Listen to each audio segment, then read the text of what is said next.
Hello friend, कैसे हैं आप लोग। आशा है सही होंगे, स्वस्थ होंगे, अच्छे होंगे। तो आज जो मैं वीडियो बनाने वाली हूँ, आज मैं आप लोगों को बताने वाली हूँ किसी एक ऐसी बीमारी के बारे में जो बहुत कॉमन होती है और हम लोग ना उस पर ध्यान नहीं देते। लेडीज़ ध्यान नहीं देती हैं क्योंकि उन्हें लगता है नहीं ये तो कुछ हो रहा है, कोई परेशानी नहीं है, 2 एक दिन में हम सही हो जाएंगे। लेकिन सही हो भी जाते हैं और सही नहीं भी होते। तो क्या परेशानियाँ होती हैं तो हमें ये जानना हमारे लिए बहुत ज़रूरी है। तो चलिए आज मैं आपको बताऊँगी विटामिन D12 की कमी से हमें क्या बीमारी होती हैं, क्यों होती हैं और उसके लिए हम घर में क्या उपचार कर सकते हैं, दवाई ना खानी पड़े। विटामिन B12 जो है उसकी कमी से हमारे शरीर में क्या क्या सिम्टम आते हैं या क्या क्या परेशानियां होती हैं वो मैं आप लोगों से शेयर करूंगी। तो चलिए आज की वीडियो शुरू करते हैं। ज़रूरी नहीं है कि हम बस खाना बनाएं और कमरे में ही कोई काम करें या इधर से उधर घूमें। थोड़ा सा हमको ये जो आजकल कॉमन सी बीमारियां हो गई हैं, कॉमन सी कमियां हो रही हैं शरीर में, उनकी जानकारी भी होनी चाहिए। तो इसकी जानकारी के लिए मैं आप लोगों को विटामिन B12 की कमी से क्या सिम्टम आते हैं और क्या परेशानियां होती हैं और इसे घर में कैसे दूर कर सकते हैं। अगर घर में हम कुछ समय तक उससे जो कमी हो जाती है ना, उनको पूर्ति करने के लिए चीज़ें खाएं तो हमें क्या क्या खाना चाहिए, चलिए आज आपको बताते हैं।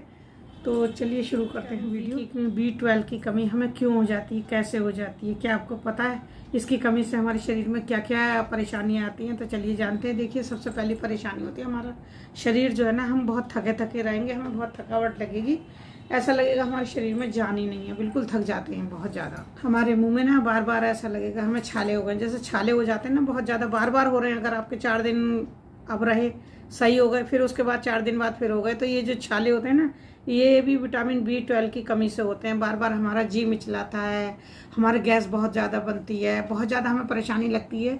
तो ये सब ना विटामिन B12 की कमी से होता है। इस तरीके का सिम्टम आता है हमारे शरीर में। हमारा पेट गड़बड़ हो जाता है, हमें डायरिया होता है। डायरिया हो जाता है ज़्यादातर ना, हर तीसरे दिन ऐसा लगे कि हमें ऐसा लग रहा है आज डायरिया हो गया भैया, अब हमारे को दस्त हो गया, मतलब लूज मोशन हो गए।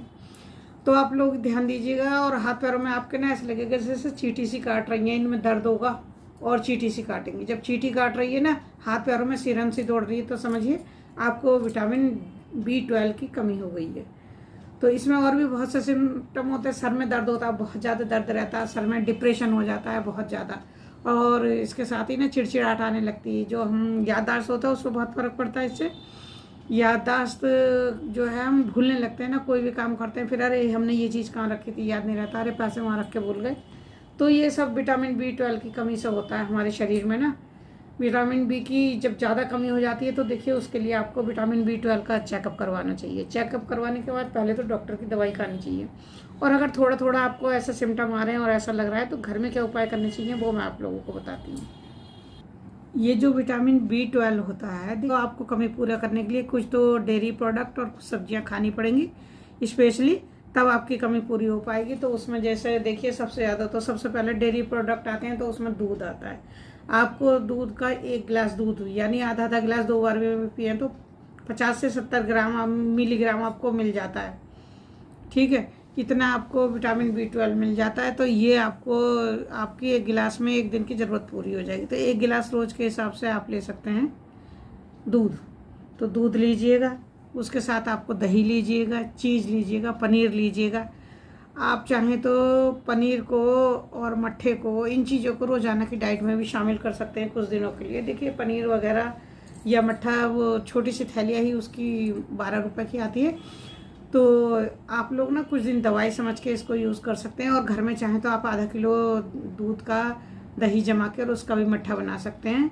उसका आप मक्खन निकाल लीजिए रई से फेंट के, उसके बाद वो बहुत अच्छा मट्ठा बन जाएगा घर में ही, वो भी बना सकते हैं। तो ये चीज़ें शामिल कीजिए आप लोग। पनीर को लोग खाते हैं ना, और चीज़ जो होता है पनीर की तरह ही जो होता है, तो आप उसको भी यूज़ कर सकते हैं। उसमें भी आपको विटामिन 12 जो है B12 बहुत सही मात्रा में मिलता है, वो भी आप खा सकते हैं। और देखिए आप लोग, एक और चीज़ है जिसको आप खा सकते हैं, वो है अंडा।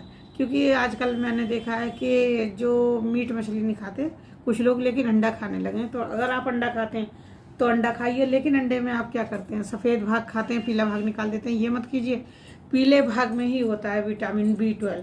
तो इसलिए पीला भाग इसलिए ज़रूरी है जो अंडा खाते हैं उनके लिए, कि वो पूरा अंडा खाएं। अगर विटामिन B12 की कमी पूरी करनी है तो आपको खाना पड़ेगा पूरा अंडा। उबाल के खाइए, बना के खाइए, या ऑमलेट वगैरह खाइए। उबालना सबसे अच्छा विकल्प होता है इसके लिए ना, उबाल के खाएंगे तो आपको बहुत फ़ायदा करेगा ये। और अब आ जाते हैं हम एक ज़रूरी चीज़ पे, जो है सब्जियां। तो सब्जियों में आप क्या खा सकते हैं? देखिए, आप पालक का यूज़ कर सकते हैं, काले चने खा सकते हैं, चुकंदर खा सकते हैं, गाजर खा सकते हैं। ये सब चीज़ें आपके लिए हैं। तो इन चीज़ों को आजकल तो देखिए बेमौसम की सब सब्जियां मिल जाती हैं, ऐसा नहीं है कि नहीं मिलती। तो गाजर और शिमला मिर्च तो हमारे घर से भी ख़त्म नहीं होती, हम लोग इतनी ज़्यादा यूज़ करते हैं ना सब चीज़ों में। प्याज, गाजर, शिमला मिर्च, इन चीज़ों का ज़्यादातर हमारे यहाँ टमाटर, प्याज और टमाटर, गाजर और शिमला मिर्च, ये ज़्यादातर हमारे यहाँ चीला हो या खाने की कोई भी किसी भी तरह का आइटम हो, सब चीज़ों में पड़ते ही पड़ते हैं। काले चने खाइए, सफ़ेद चने खाइए। काले चने में बहुत होता है विटामिन B12, वो लीजिए। स्प्राउट बनाइए।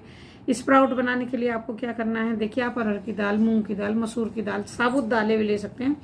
उन सबको आप थोड़ा सा एक कटोरी में भिगो दीजिए, थोड़ा थोड़ा लेके ना, और उसके बाद उन्हें कपड़े से ढक दीजिए। भिगो के इस तरीके से भिगोइए कि उसमें पानी की नमी बनी रहे। कपड़ा ढक दीजिए उसके ऊपर।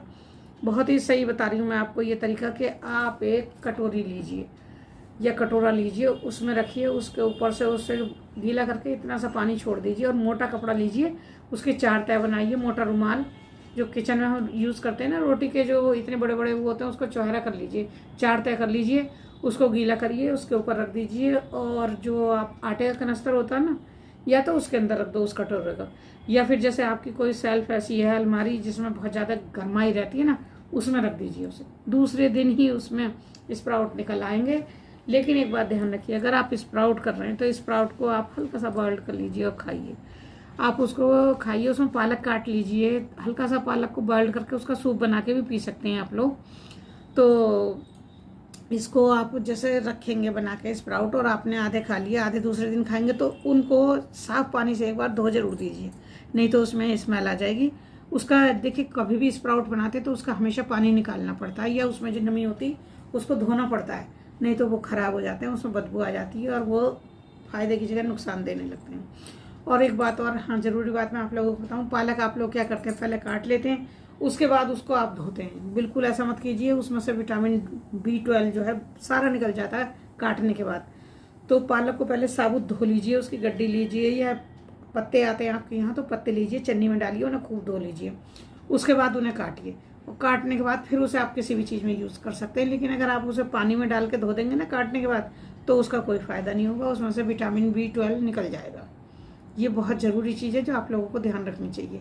तो सब्जियों से लीजिए इस तरीके से। और देखिए, बहुत से लोग ना, जैसे जो वेजिटेरियन हैं और जो नॉन वेज खाते हैं, उनके लिए मैं बता रही हूँ, तो वो क्या खाएंगे? देखिए, मीट, मछली, अंडा, हर चीज़ में देखिए विटामिन B12 होता है, तो आप लोग उसका सेवन कर सकते हैं, उसको खा सकते हैं। उसको कुछ दिन के लिए अपनी डाइट में रोज़ाना में शामिल कीजिए, जैसे आज छोड़ दिया, कल खा लिया, परसों छोड़ दिया, फिर खा लिया, इस तरीके से खाइए। बहुत ज़्यादा कमी पूरी हो जाती है इस तरह से खाने से। और हम अगर इस तरह से अपने खाने में इन चीज़ों को शामिल करेंगे, और हमारे हाथ में अगर थोड़ी सी भी सनसनी लग रही है, चींटी सी चल रही है, तो आप 10-15 दिन आप लोग लगातार खाकर देखिए ये चीज़ें मेरी बताई हुई, फिर आप मुझे बताइएगा कि आपको फ़ायदा लगा या नुकसान। ये चीज़ें देखिए छोटी छोटी होती हैं, घरेलू होती हैं, तो आप लोगों को लगता होगा कि इनसे क्या फ़ायदा है, ये डॉक्टर की कमी नहीं पूरी कर सकते। लेकिन आप लोग देख रहे होंगे कि डॉक्टर भी अभी इन्हीं चीज़ों पे आ रहे हैं। वो बहुत आप लोगों से रिक्वेस्ट करते हैं कि आपके घर में जो चीज़ें वो खाइए, बाहर की मत खाइए। बाहर का खाना, जिस दिन आप बाहर की ये चीज़ें जो प्रिजर्वेटिव करीबी होती है ना, वो बिल्कुल भी नहीं खाइए। उनको खाने से सबसे ज़्यादा पेट गड़बड़ होता है और हमारा डाइजेशन ख़राब होता है। तो इन चीज़ों को अवॉइड कीजिए। और विटामिन B12 की कमी अगर आपको पूरी करनी है तो ये डाइट में शामिल कीजिए, और फिर मुझे बताइएगा। तो अगर मेरी जानकारी आप लोगों को अच्छी लगी हो तो प्लीज़ लाइक कीजिए, शेयर कीजिए और सब्सक्राइब कीजिए मेरे चैनल को। इसी तरह की और जानकारी भी मैं आपको देती रहूँगी। तो चलिए, मिलते हैं अगले ब्लॉग में।